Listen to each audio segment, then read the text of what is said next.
Adapun dalam hal ini kita harus benar-benar menyikapinya dan benar-benar harus bisa memahami bahwa apa-apa yang sedang terjadi dengan diri kita, apakah itu benar dari ilmu leluhur atau hanya ilusi. Jadi baik-baiklah menyikapi dan ambillah hikmah dalam perjalanan tersebut untuk perjalanan kita ke berikutnya menuju ke ridho Allah Subhanahu wa taala.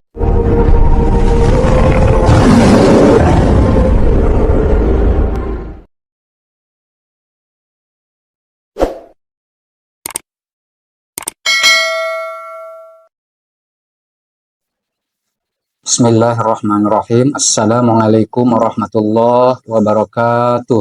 Waalaikumsalam warahmatullahi wabarakatuh.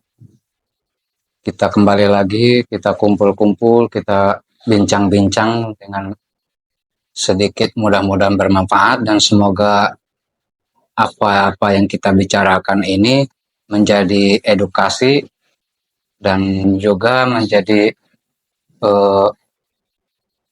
jalan untuk orang-orang yang sedang mencari jalan menuju ke arah ini. Semoga ada manfaatnya dan bisa membuat orang tersebut yang sedang menjalani ini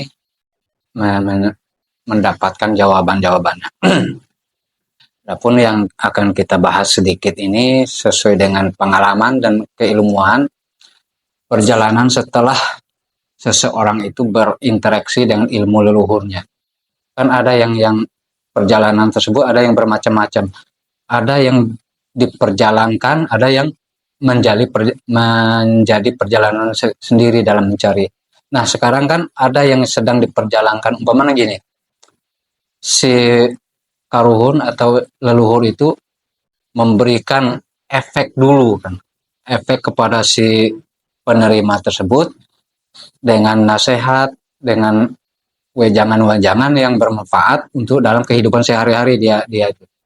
Nah, setelah perjalanan itu dirasa sudah bisa ditangkap dan bisa dipraktekkan, tapi kan terkadang ada yang kehilangan sedikit keluar dari jalur umum penglihatan orang, disangka bahwa orang tersebut kehilangan akal, padahal kan si orang tersebut merasa dirinya berada di dalam kesadaran yang sepenuhnya. Artinya kesadaran dalam menjalani itu dengan lillahi ta'alanya. Itu bagaimana menurut ini Kang Nurdin ini? Mungkin punya pengalaman sendiri atau mungkin dari lingkungan pernah terjadi atau sering terjadi pada saat-saat tertentu. Silakan. Bismillahirrahmanirrahim.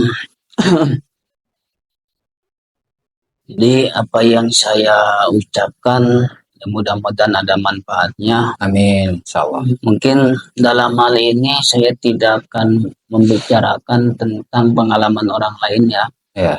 Jadi saya membicarakan tentang pengalaman diri saya pribadi yang mudah-mudahan ya memberikan efek manfaat atau memberikan suatu pencerahan. Amin. Kepada orang-orang yang sama satu perjalanan ya.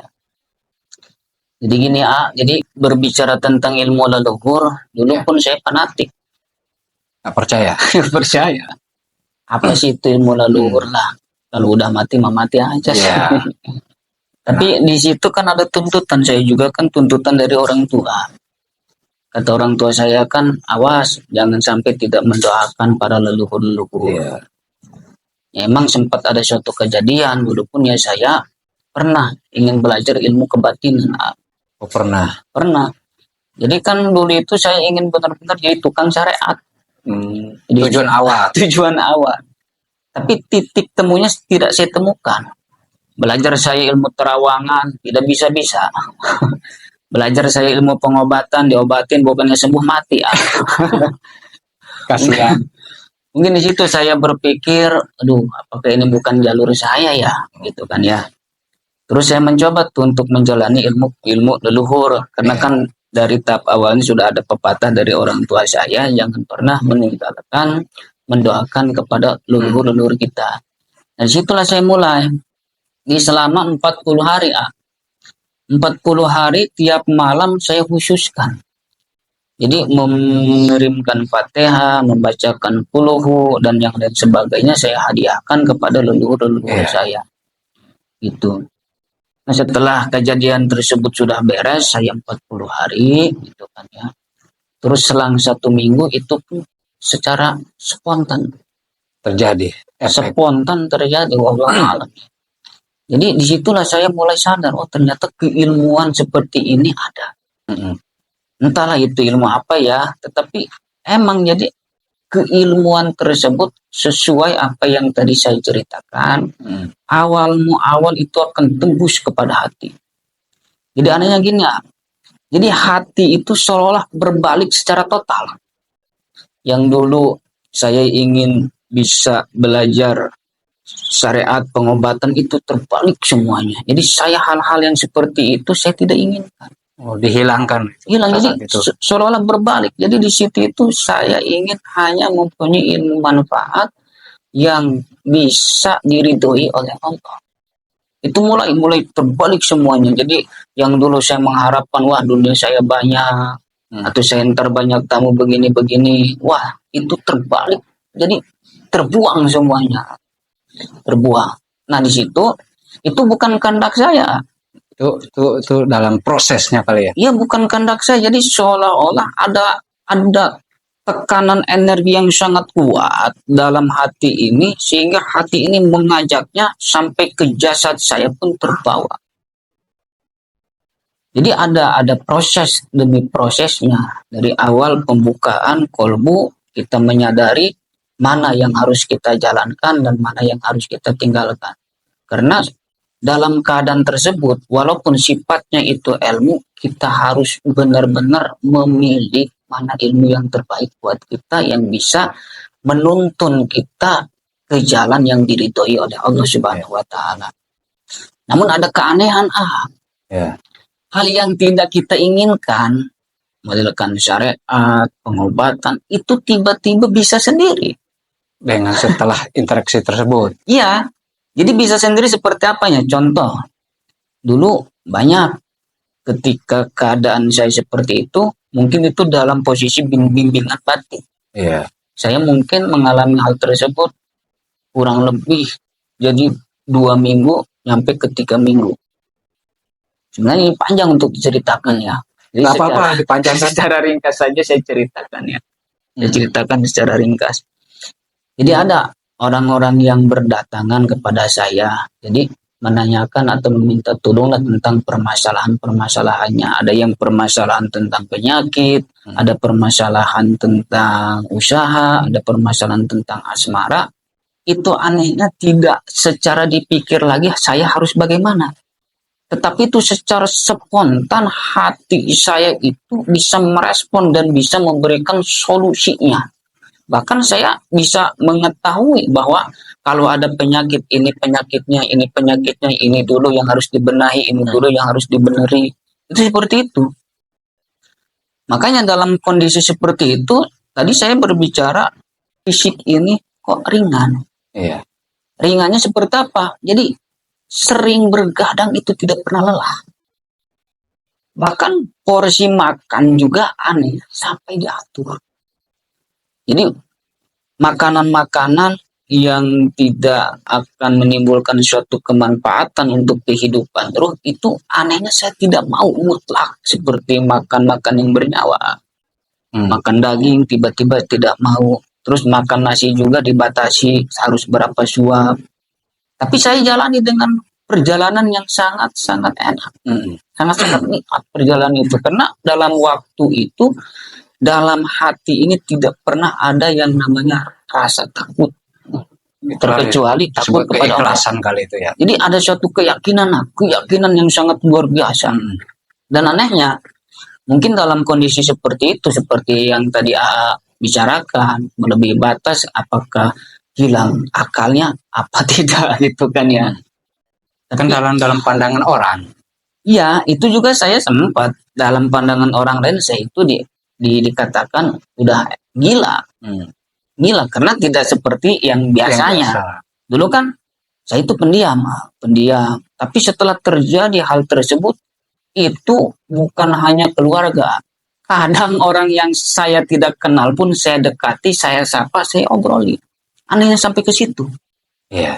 Jadi ada dorongan untuk mendidik kita cara beradaptasi dengan sesama. Harus begini, begini, begini, dan itu bukan kehendak saya. Iya. Ini sebenarnya bukan gila ya, bukan gila menurut saya, tetapi kita ini sadar, sadar, sadar. Bahkan memori pun ya ingat, tidak ada yang hilang sedikit pun. Namun di situ ada suatu dorongan, suatu kekuatan yang sangat luar biasa sehingga kekuatan tersebut tidak bisa kita lawan. Tetapi kita ikuti karena kalau dilawan itu akan menimbulkan efek yang tidak baik kepada saya. Seperti itu. Pada saat Kang Nurdin seperti itu, bagaimana tuh tanggapan dari orang-orang lingkungannya? Ya tanggapan dari orang-orang tadi lah, katanya ya kurang waras atau ya mungkin katanya mungkin depresi karena ilmu atau apa, padahal tidak. Bahkan ya saat seperti itu saya memberikan nasihat itu ya sesuai jalur dengan syariat, tidak keluar daripada syariat, akur. Jadi yang anehnya gitu, mungkin orang lain menganggap saya ini ya setengah setengah tidak seperti biasanya. Tidak seperti biasanya, bahkan ya ada yang mencari syariat juga untuk mengobati, ada seperti itu. Dan anehnya dalam kondisi seperti itu jadi ini mah maksudnya untuk sekedar pengalaman ya, pengalaman. Jadi seolah-olah saya ini menyatu dengan alam. Jadi dengan air seolah-olah saya bisa berbicara, dengan pepohonan seolah-olah saya bisa berbicara. Dalam arti berbicara itu bukan ngobrolnya seperti kita ya, tetapi saya paham, memahami lingkungan dan mengetahui posisi-posisi. Misalkan ada tumbuh-tumbuhan, oh ini posisinya bukan di sini, tidak pas, harusnya dipindahkan ke jalur tanah yang di sini. Itu sampai mengetahui tentang hal seperti itu. Seolah-olah gimana? Jadi alam itu seolah-olah menyeru atau ngajak ngobrol. Tetapi obrolannya tidak bisa saya katakan karena sulit untuk dikatakan. Jadi misalkan ada tumbuh-tumbuhan ini, dia itu mempunyai satu manfaat untuk obat anu. Jadi seolah dia itu memberitahu, saya ini obat ini, saya ini obat ini, seperti itu. Seperti itu. Tapi setelah proses tersebut kembali dalam keadaan normal dalam arti normal dalam pandangan umum. Itu bagaimana itu? Nampaknya di dalam diri. Jadi setelahnya proses seperti itu yang saya katakan tadi mungkin kurang lebih 3 minggu ya, 3 minggu. Memang saya juga ada kekhawatiran kan, dulu kan belum terlalu saya memahami ya, tetapi saya ikuti. Tapi setelah normal, jadi ada tapak. Dan bukan sebatas sampai di situ. Ternyata pembelajarannya itu masih terus panjang, tetapi tidak seterusnya, maksudnya sewaktu-waktu, kadang 1 kali datangnya, kadang 1 minggu ada 3 kali. Nah situ saya mulai dari awalnya setelah normal itu saya itu banyak mimpi tapi bukan mimpi. Oh, seolah-olah mimpi gitu. Seolah mimpi tapi itu nyata. Seperti kalau keilmuan mah kata orang wallah alam ya, seperti ngaraga sukma katanya. Tapi saya tidak menyatakan apa itu ngaraga sukma, apa tidak. Nah, dalam waktu itu hampir 1 malam saya keluar kata orang meraga sukma, tapi dibawanya kemana? Bukan ke alam-alam seperti ini. Saya pun tidak mengerti alamnya alam apa, tetapi di situ emang ada dimensi, ada kehidupan, banyak kehidupan, ada orang. Mungkin pernah saya juga dibawa menurut dari penglihatan saya ke alam jin seperti ini ditunjukkan, terus ke alam yang lebih tinggi seperti ini. Bahkan ada suatu alam yang dia pun tidak mengenal alam dunia, saya obrol-obrolan di alam itu. Dan dia pun pernah menanya, kamu dari mana? Saya dari alam dunia. Dia terus menjawab, alam dunia itu di mana? Ada yang tidak tahu alam dunia. Itu kan secara perjalanan, walau itu kan ya bisa mimpi, tapi menurut saya itu mimpi tapi tidak mimpi. Itu ya bisa dipercayai dan bisa tidak dipercayai. Ya ini kan sesuai dengan alur lalakon saya seperti itu. Di prosesnya itu mimpi. Setelah mimpi, terus barulah di situ saya dipertemukan dengan orang-orang yang satu pemahaman, baru di situ saya bisa ngobrol, bincang-bincang, dan di situ mulai saya punya guru dan guru dan guru, dan di situ banyaklah kajian-kajian berbagi tentang ilmu seperti ini. Jadi saya menyatakan ya, ilmu leluhur itu dari segi keilmuan leluhur kita, dari kurun-kurun kita, emang ada, bisa menitis kepada cucu-cucunya. Namun dalam hal ini yang saya garis bawahi, ini perlu bimbingan dan perlu kita berdasarkan syariat yang kuat dan tidak boleh keluar daripada syariat. Insyaallah. Gitu. Nah, untuk sedikit ini saya mau nanya ke Kang Sari, kasihan ya kalau nggak ditanya marah. Saya ingin menanyakan, Kang Sari mungkin dalam perjalanannya mungkin ada nggak gitu kan yang mengarah ke arah situ? Kalau saya pribadi sih belum sampai terlalu dalam lah. Iya. Paling kalau masalah ngobrol tentang masalah kayak gini itu intinya terasa nyaman aja gitu. Belum Nyaman. walaupun belum terlalu paham gitu. Oh. Nah, cukup. Nah, saya rasa segitu dulu obrolan kita. Mungkin kita lanjut di waktu berikutnya. Adapun dalam hal ini kita harus benar-benar menyikapinya dan benar-benar harus bisa memahami bahwa apa-apa yang sedang terjadi dengan diri kita, apakah itu benar dari ilmu leluhur atau hanya ilusi. Jadi baik-baiklah menyikapi dan ambillah hikmah dalam perjalanan tersebut untuk perjalanan kita ke berikutnya menuju ke ridho Allah Subhanahu wa taala. Demikian. Assalamualaikum warahmatullahi wabarakatuh. Waalaikumsalam warahmatullahi wabarakatuh.